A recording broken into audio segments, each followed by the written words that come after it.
और देश के कोने कोने से आए स्वदेशी प्रचारक भाई बहनों, आज जिस विषय पे स्वामी जी आप सबको संबोधित कर रहे थे, शुरू में मैंने सुना स्वदेशी जो व्यापार है, स्वदेशी प्रोडक्शन है, उसकी सबकी बात थी। उसमें सबसे एक अहम इशू जो आज बड़ा देश में जिसकी चर्चा हो रही है वो है एफडीआई इन रिटेल, जो आप सबके साथ उसका संबंध होगा आने वाले दिनों में, यानी foreign direct investment big retail में लाने की बात हो रही है। बिग रिटेल मतलब बहुत बड़ी कंपनियां, जितना बड़ा ये हॉल है ये तो छोटा है, इससे बड़े बड़े जो आप देख रहे हैं बिजनेस हाउसेस बन रहे हैं, और उसको लाने के लिए भारत में जो कोशिश हो रही है उसका थोड़ा सा मैं आपके सामने चित्रण रखूंगा कि क्या उसका नुकसान है और क्यों ये बताया जा रहा है इस देश में कि ये बहुत आपके लिए उपयोगी होगा। एफडीआई रिटेल की दुनिया में देखें तो 4-5 कंपनियां बहुत बड़ी हैं। आप नाम सुना है आपने, वॉलमार्ट अमेरिका की है, टेस्को सेंसबरी इंग्लैंड की है, कैरीफोर फ्रांस की है। ये सब ऐसे बड़ी बड़ी कंपनियां हैं जो देश का, दुनिया का व्यापार जो है अपने उसमें कंट्रोल में रखना चाहती हैं। सुपरमार्केट्स इसको आप कहते हैं। अभी हमारे देश में कहा जा रहा है कि इसके आने से, ये जब बड़ी कंपनियां आएंगी खुदरा बाजार में, तो ये इनके आने से किसान की आय बढ़ेगी, एम्प्लॉयमेंट बढ़ेगी और देश की प्रगति होगी और उपभोक्ता को भी उसका फायदा होगा। ये आप सब सुन रहे हैं। हमारी सरकार, हमारे प्रधानमंत्री, हमारे कॉमर्स मिनिस्टर हर रोज ये बोलते हैं कि ये एफडीआई पॉलिसी को हमने अभी खारिज नहीं किया, हमने इसको थोड़ा ठंडे बस्ते में रखा है, क्योंकि पॉलिटिकल, जब ये कोalition पॉलिटिक्स का थोड़ा सा ये प्रेशर कम हो जाएगा तो हम इसको शुरू कर देंगे। और देखिए, उसी समय पे जब कहा जा रहा है कि हमारे देश में इसका बहुत ही उपयोग है, तो अमेरिका के राष्ट्रपति ओबामा साहब ने ये कहा है, अमेरिकन भाइयों को एक ट्वीट किया उन्होंने। उस ट्वीट में लिखा कि अमेरिकन भाई, अपने अमेरिकन जो सिटीजन हैं वो अपने देश की सेवा कर सकते हैं अगर वो आगे जब अपना खरीदने के लिए जाएं कुछ भी, तो जो छोटी दुकानें हैं उनसे खरीदें। अब देखिए, अमेरिका का राष्ट्रपति चाहते हैं कि आप छोटी दुकानों से खरीदिए, और हमारे प्रधानमंत्री या हमारी सरकार चाहती है कि आप बड़ी दुकानों से खरीदिए, यानी बिग रिटेल से खरीदिए। तो दोनों में आपको एक नजर आता है कि हम किसका फायदा कर रहे हैं। अमेरिकन राष्ट्रपति तो अपने अमेरिका को फायदा करने की बात कर रहे हैं, हमारी सरकार भी अमेरिका को फायदा करने की ही बात करती है। यह कहा जाता है कि इससे एम्प्लॉयमेंट बढ़ेगी। जो दुनिया की सबसे बड़ी कंपनी है रिटेल की, उसका नाम है वॉलमार्ट। वॉलमार्ट कंपनी ने भारत में पिछले 2 साल में 52 करोड़ रुपए खर्च किए हैं हमारे यहां पर लॉबिंग करने के लिए कि उसको आना चाहिए भारत में। और वो लॉबिंग का पैसा प्रधानमंत्री के दफ्तर से लेकर अखबारों में, एकेडमिया में, सब जगह उसका जो है इस्तेमाल किया जाता है। और ये पब्लिक ओपिनियन जो आप देखते हैं, टेलीविजन पे कभी चर्चा नहीं होती इसके बारे में, अखबारों में बहुत कम लिखा जाता है। वो इसलिए क्योंकि ये पैसा लग चुका है उसके पीछे। ये तो सिर्फ एक कंपनी ने खर्च किया है 52 करोड़ रुपए। ये भी तब पता चला क्योंकि अमेरिका में एक प्रावधान है जिसमें डिस्क्लोजर स्टेटमेंट देनी पड़ती है कंपनियों को कि कितना पैसा आपने लॉबिंग के लिए बाहर खर्च किया। ये हमारे देश में कितना, कोई सिस्टम नहीं है जानने का, लेकिन उनके अपने सिस्टम में उनसे पता चला कि 2 सालों में उन्होंने 52 करोड़ रुपए खर्चे, सिर्फ 2 साल में एक कंपनी ने। भारत में जब से सरकार ये यूपीए 2 आई है, तब से जो बड़े बड़े राष्ट्र जो हैं, जैसे अमेरिका, फ्रांस, जर्मनी, इंग्लैंड के जो राष्ट्रीय अध्यक्ष जब भारत में आए हैं, तो एक ही मुद्दा था उनका, एक ही मुद्दा था कि भारत के एफडीआई इन रिटेल को परमिशन दी जाए। सब आए और सबका जोर ये था कि एफडीआई इन रिटेल को परमिशन दी जाए, खोल दिया जाए उसके लिए बाजार।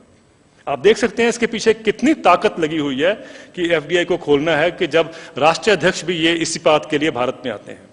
तो दुनिया की इकोनॉमी जो है वो इस पर निर्भर करती है उन देशों की, क्योंकि उन देशों के लिए आज जो मंदी चल रही है उसको बेल आउट करने के लिए ये बड़ी कंपनियां, बड़ी रिटेल जो कंपनियां हैं उनका होना, उनको डेवलपिंग कंट्रीज में लाना और भारत जैसे देश में लाना, उसका बहुत बड़ा एक उनके लिए एक नजर आता है कि रास्ता है उनकी मंदी से निकलने के लिए। ये कहा जाता है कि ये इससे एम्प्लॉयमेंट बढ़ेगी, रोजगार बढ़ेगा। अगर हम वॉलमार्ट का टोटल टर्नओवर देखें तो 420 बिलियन डॉलर के आसपास उनका टर्नओवर है। तकरीबन 420 बिलियन डॉलर के आसपास उनका टर्नओवर है। इत्तेफाक से भारत में जो सारा हमारा खुदरा व्यापार है उसका टर्नओवर भी तकरीबन 400 बिलियन डॉलर है। अमेरिका में जो वॉलमार्ट कंपनी है उसमें 400 बिलियन डॉलर या 420 बिलियन डॉलर के लिए सिर्फ 21 लाख लोग एम्प्लॉयमेंट है, उनको रोजगार मिलता है। सिर्फ 21 लाख लोग।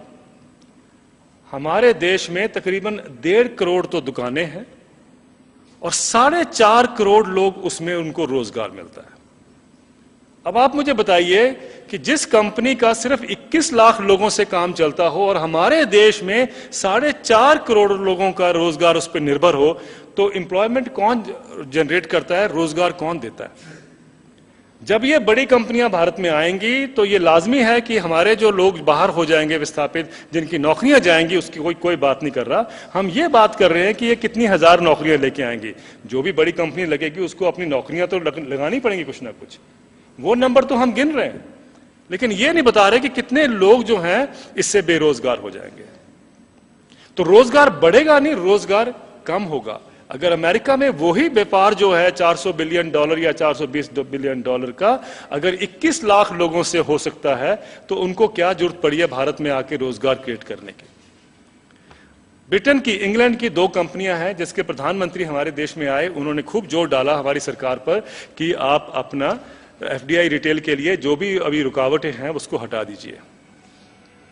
उनके अपने यहां की रिपोर्ट देख लीजिए। टेस्को कंपनी है और सेंसबरी कंपनी है। उन्होंने पिछले 2 साल में यह कहा था कि हम 24,000 नौकरियां क्रिएट करेंगे इंग्लैंड में। 2 साल के बाद पाया गया उन्होंने क्या रोजगार और क्या अवसर देने थे उन्होंने, और इसके अलावा ये तो नहीं हुई। 24,000 नौकरियां जो उन्होंने कहा था वो तो नहीं कर पाए। 800 लोगों को उन्होंने बेरोजगार और कर दिया, यानी वो रोजगार वो भी नहीं दे पाए। और ये मान के हम चलते हैं कि ये कंपनियां जब भारत में आएंगी तो ये रोजगार क्रिएट करेंगी, रोजगार पैदा करेंगी। आप मुझे बताइए कि जो अपने देश में रोजगार नहीं पैदा कर पाई वो हमारे देश में कहां से रोजगार पैदा करने आ रही है?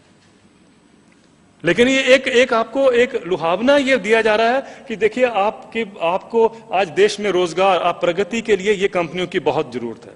लेकिन सच्चाई दबाई जाती है। सरकार ने जो पेपर लिखा था इसके ऊपर, जिसके ऊपर सारी डिस्कशन पेपर्स कहते हैं, जो शुरुआत हुई डिस्कशन की, उसी में गलतियां थी। वो डिपार्टमेंट ऑफ इंडस्ट्रियल प्रमोशन और पॉलिसी का जो पेपर था, वही एक जो पेपर था वो बायस था। उसकी कभी चर्चा नहीं हुई देश में व्यापक तौर पर कि क्या ये सच है कि क्या ये झूठ है। फिर कहा जाता है कि किसानों के लिए बहुत फायदा होगा। उससे पहले मैं बता दूं, ये भी कहा जाता है कि बड़े बड़े जब ये बिजनेस हाउसेस बनेंगे तो लोग उसको देखने जाते हैं। देखिए, जब भी किसी देश में कोई नई चीज आती है तो लोगों को शौक होता है कि इसको देखें हम जाके।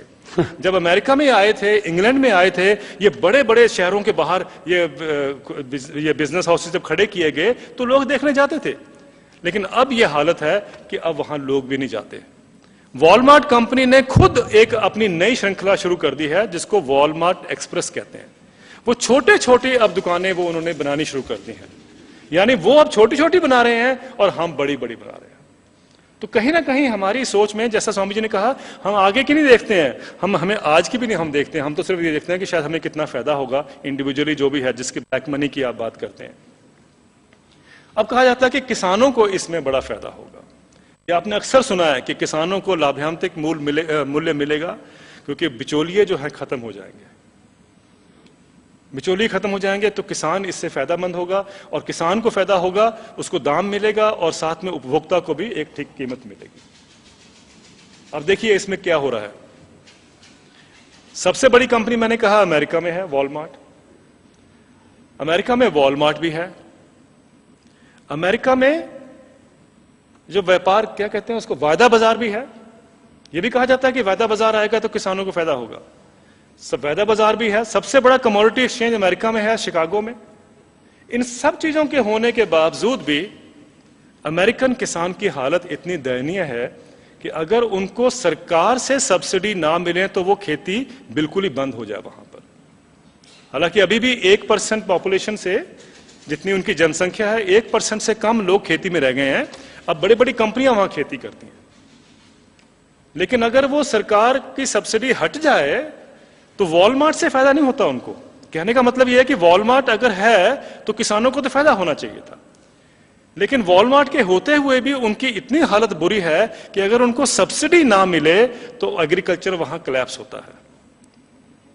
मैंने अपना आंकलन यह किया है कि पिछली सेंचुरी में, स्वामी जी, पिछले अगर हम 50-60 साल देखें तो जब अमेरिका का किसान अपना माल बेचने जाता था बाजार में, तो अगर उसने $1 का माल अपना उपज बेची तो 70 सेंट उसकी इनकम होती थी, यानी 70% उसकी इनकम होती थी। आज वो इनकम 2005 में घटकर 4% पे आ गई है, 4 सेंट्स पे आ गई। इनकम, किसान की जो आय है 70% से कम होकर 4% पर आ गई है, ये उनके अध्ययन कहते हैं। वो क्यों ऐसा हुआ? क्योंकि जब वॉलमार्ट जैसे कंपनी आई तो ये कहा जाता है कि बिचौलिए खत्म हो जाएंगे। एक्चुअली होता ये है कि बिचौलिए बढ़ जाते हैं। अभी तो ये है कि धोती कुर्ते वाले जो हैं आपको लगते हैं कि ये बिचौलिए है, आड़तिया है, जो बिचौलिया है। तब क्या होता है कि ये तो हट जाते हैं, लेकिन बिचौलिया क्या होता है? पहले बिचौलिया जो प्रोड्यूसर है, यानी जो किसान है, और जो उपभोक्ता है, उसके बीच वाले जो भी है श्रृंखला है, वो बिचौलिए हैं। तो वॉलमार्ट कौन सा उपभोक्ता है? वो भी तो बिचौलिया है। हुआ ये कि छोटे बिचौलिए को बड़ा बिचौलिया खा गया, और बड़ा बिचौलिया ये कह रहा है कि मैंने सब बिचौलिए खत्म कर दिए, इसलिए अब किसान को फायदा होगा। लेकिन सच्चाई ये है, मैंने आपसे कहा कि वॉलमार्ट के होने के बावजूद भी उनकी जो आय है वो गिरी है। इसलिए गिरी है कि उनकी आय कौन ले गया किसान की? वो किसान की जो आय है, अब नए बिचौलिए आ गए, वो एक ही कंपनी के नीचे काम करते हैं, जिसमें quality controller, standardiser, certification agency man, processor, ये सब मिलजुल कर ये उसका प्रॉफिट किसान का होना चाहिए वो शेयर करते हैं। और यही एक कारण है कि अमेरिका में जो आखिरी जो प्रावधान दिया गया था 2008 में, उनके यहां पर एक फार्म बिल आता है। अगर आप उनके बजट में जाकर देखेंगे तो आपको ये आंकड़े नहीं मिलेंगे कि एग्रीकल्चर में कितनी सब्सिडी दी जाती है। लेकिन अगर आप फार्म बिल 2008 देखते हैं, एक अखबार ने मेरे से पूछा कि आप हर बार सब्सिडी की बात करते हैं, लेकिन अमेरिकन बजट में तो सब्सिडी का जिक्र ही नहीं है। मैंने कहा मुझे अमेरिकन बजट का नहीं पता, लेकिन अगर आप फार्म बिल देखें, उनका फार्म बिल 2008, हर 5 साल के बाद अमेरिका में एक फार्म बिल का एक पेश किया जाता है। उस फार्म बिल में 2008 में $307 बिलियन, यानी 1500, स्वामी जी मुझे ज्यादा मेरा अर्थमेटिक ठीक नहीं है, 1500 लाख करोड़ हुआ, मुझे नहीं मालूम। इतनी सब्सिडी का प्रावधान, $307 बिलियन की सब्सिडी अगले 5 साल में एग्रीकल्चर क्षेत्र में प्रावधान किया गया। और यूएन की इंफॉर्मेशन, उनकी स्टडीज ये कहती हैं कि अगर इन सब्सिडीज को हटा लीजिए, जो WTO में बिल्कुल ठीक है, उन्होंने अपने आप को बचाव किया है, अगर इन सब्सिडीज को आप हटा लेते हैं तो अमेरिकन एग्रीकल्चर कोलैप्स कर जाता है, वो टूट जाता है। अगर वॉलमार्ट से आप मानेंगे किसानों को फायदा होता तो अमेरिकन सरकार इतनी सब्सिडी क्यों देती किसानों को? कोई सरकार किसानों को सब्सिडी नहीं देना चाहती, चाहे अमेरिका की हो, चाहे यूरोप की हो, चाहे भारत की हो। और सब्सिडी कम करने की बात हो रही है, कोई सरकार नहीं देना चाहती। अगर वॉलमार्ट से किसानों को फायदा होता तो यह लाजमी है कि अमेरिकन सरकार इतनी सब्सिडी अपने किसानों को नहीं देती। और यही एक कारण है कि अमेरिका का जो एग्रीकल्चर, अगर आप वो जीवित है आज, तो इसलिए जीवित है क्योंकि उनको सब्सिडी दी जा रही है, ना कि वो वॉलमार्ट या टेस्को या जो भी ये कंपनियां हैं उनके कारण है। और यही हाल अगर आप देखें यूरोप में है। यूरोप में दुनिया में सबसे ज्यादा सब्सिडी जो किसानों को दी जाती है वो यूरोप में दी जाती है। और उसके बावजूद भी किसान जो हैं, हर मिनट में एक किसान खेती छोड़ के बाहर जा रहा है। यह कहा जाता है कि किसानों की आय बढ़ेगी। अगर किसानों की आय बढ़ती, हम सब जानते हैं, तो किसान खेती क्यों छोड़ेंगे? इंग्लैंड में यह देखा गया है कि कंपनियों ने अपना कीमत कम करने के लिए, कंज्यूमर्स के लिए, किसानों पे मार पड़ी और उनकी जो दाम थे उसको कम कर दिया गया। अब डेयरी इंडस्ट्री इंग्लैंड की कोलैप्स कर रही है। उन्होंने एक यूनियन बना के सरकार से डिमांड किया कि हमें फेयर प्राइस मिले, तो एक फेयर प्राइस बोर्ड की गठन की वो डिमांड कर रहे हैं। कहने का मतलब यह है कि ना तो किसानों को फायदा होता है, ना ही इससे रोजगार पैदा होते हैं। ये हमारे देश में कहा जा रहा है कि नहीं, इसको हम अपने देश के साथ जो मॉडल है उसका इख्तियार करेंगे। उसमें क्या है कि 50% जो इन्वेस्टमेंट आएगी वो बैक एंड में जाएगी। एक बड़ा अच्छा शब्द ढूंढ लिया गया है, बैक एंड, एक फ्रंट एंड।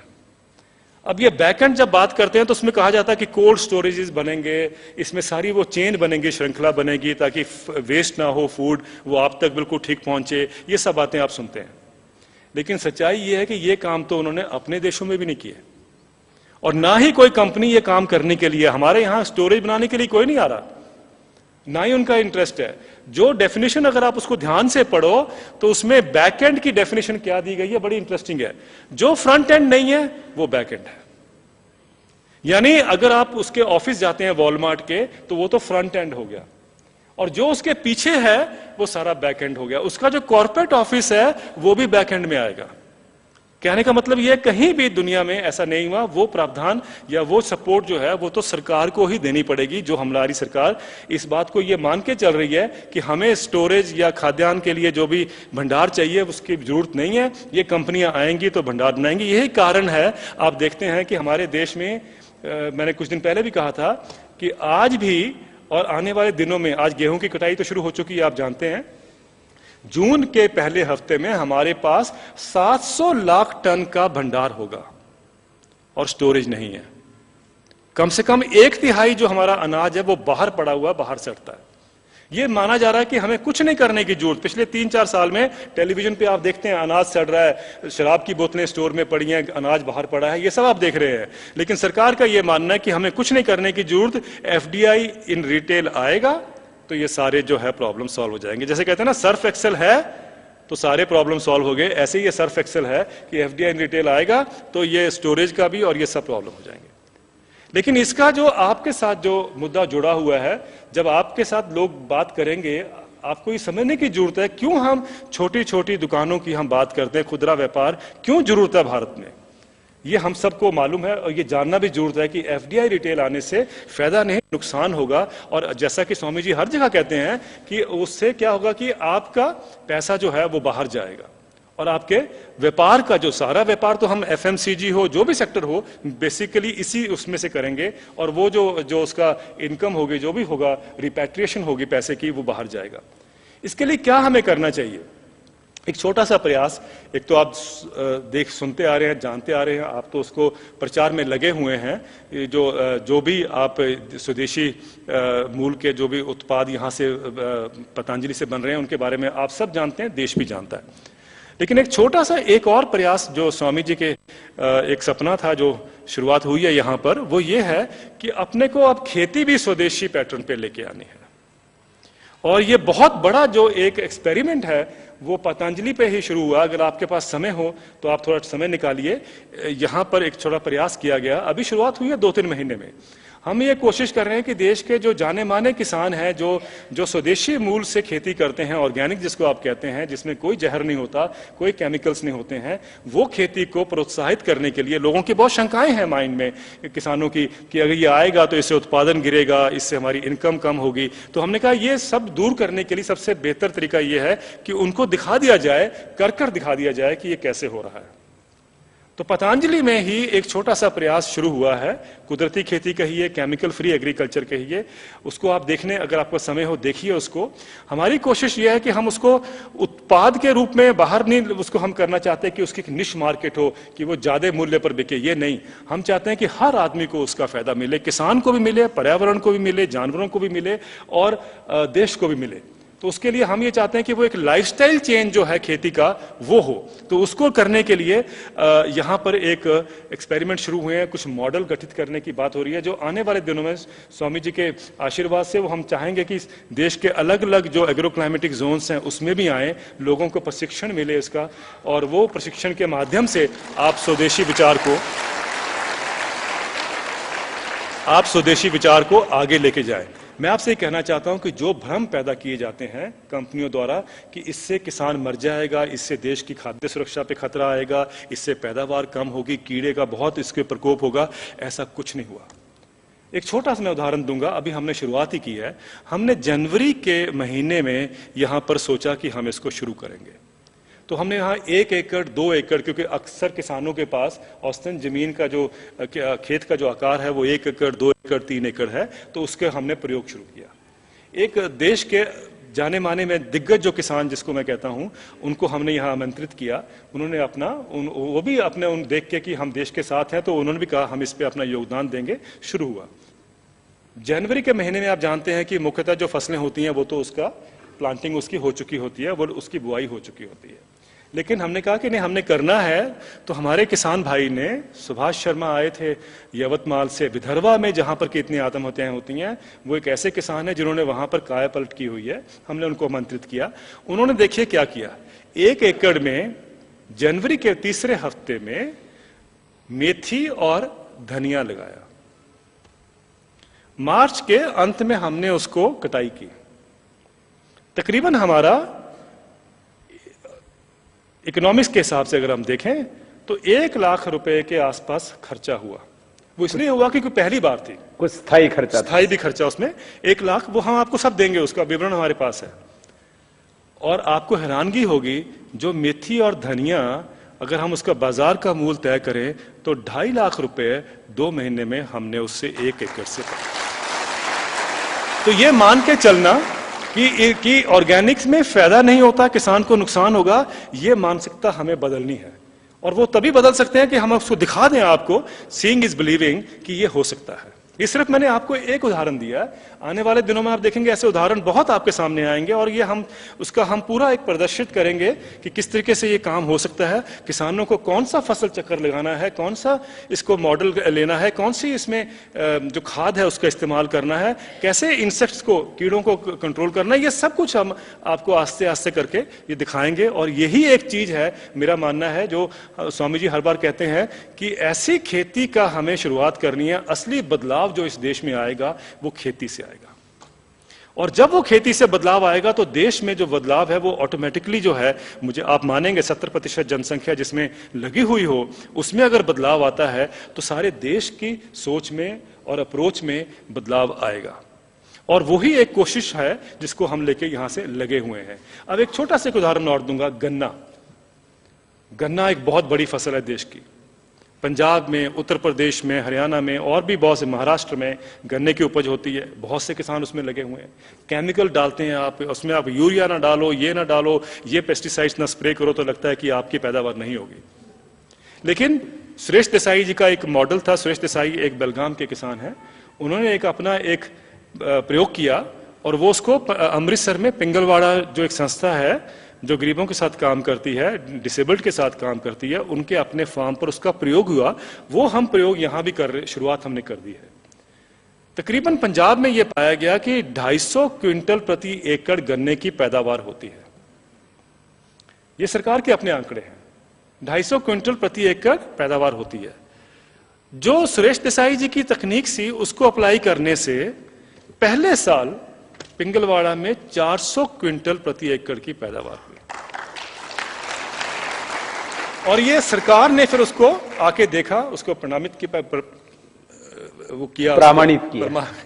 किया, और उसके बाद अगले साल, दूसरे साल 600 क्विंटल प्रति एकड़ की पैदावार हुई, और पानी का उपयोग 1/3 कम हो गया। अब उस मॉडल को हम यहां भी दिखाएंगे और कोशिश करेंगे आने वाले दिनों में। अभी तो शुरुआत हुई है, अभी तो गन्ना लगा ही है उसमें खेत में। आप देखेंगे कि हम भी यहां पर दिखाएंगे कि 600 क्विंटल प्रति एकड़ बगैर केमिकल से अप्लाई किए हुए, बगैर यूरिया, बगैर पेस्टिसाइड का उपयोग किए हुए, कैसे आप उसको इतनी पैदावार ले सकते हैं। और आप मानेंगे, जब इतनी पैदावार होगी तो किसान के पास पैसा आएगा, और जब किसान के पास पैसा आएगा तो खुशहाली होती है। इकोनॉमिक ग्रोथ असली वही होती है जब गरीब आदमी के पास, उसके पास पैसा आए और वो पैसा जो है उसको रिफ्लेक्ट करे। तब मुझे लगता है कि वो इकोनॉमिक ग्रोथ है, ना कि जिस तरीके से हम देश की जीडीपी नापते हैं, ये क्या कहते हैं इसको, सकल घरेलू उत्पाद जो करते हैं, नापते हैं, वो तरीका नहीं है। वो कभी फिर बात होगी। लेकिन कहने का मतलब ये है कि स्वदेशी विचार, स्वदेशी उत्पाद के साथ साथ स्वदेशी खेती और स्वदेशी स्वभाव जो है या लाइफस्टाइल है, उसको लाने की आज बहुत जरूरत है। और असली ग्रोथ देश की जो है, अगर आप स्वच्छ खाना खाएंगे, स्वच्छ भोजन करेंगे, स्वच्छ पर्यावरण होगा, तो आपकी सेहत भी ठीक रहेगी। एक तो आपको योग करना है, योग के साथ साथ भोजन भी स्वच्छ करना है। और आप देखेंगे इस देश की जो फार्मास्यूटिकल इंडस्ट्री है, जो मेडिकल इंडस्ट्री है, उसकी हमें इतनी जरूरत नहीं है जितनी ये लगाई जा रही है। उसको कम करने की जरूरत है। लोगों को बीमारियां कम हो तभी हो सकती है कि अगर आप भोजन स्वच्छ खाएं, पर्यावरण को स्वच्छ रखें। और मुझे लगता है कि वो भी शुरुआत जो है स्वामी जी के आशीर्वाद से वो यहां पर शुरुआत हो चुकी है। और शायद हम इस साल के अंत तक, स्वामी जी एक आह्वान मैं चाहूंगा कि आप करें कभी, कि हम देश को कैसे केमिकल फ्री एग्रीकल्चर बना दें इस बात को। तो भाई और बहनों, आपके माध्यम से भी ये बात जो है आगे जाने की जरूरत है, क्योंकि आप ही प्रचारक हैं इस सोच के। तो मुझे ये लगा कि मैं आपके सामने ये कुछ बातें रखूं ताकि आप भी अगली बार जब गांव में जाएं तो ये बात करें। बहुत बहुत शुक्रिया, धन्यवाद।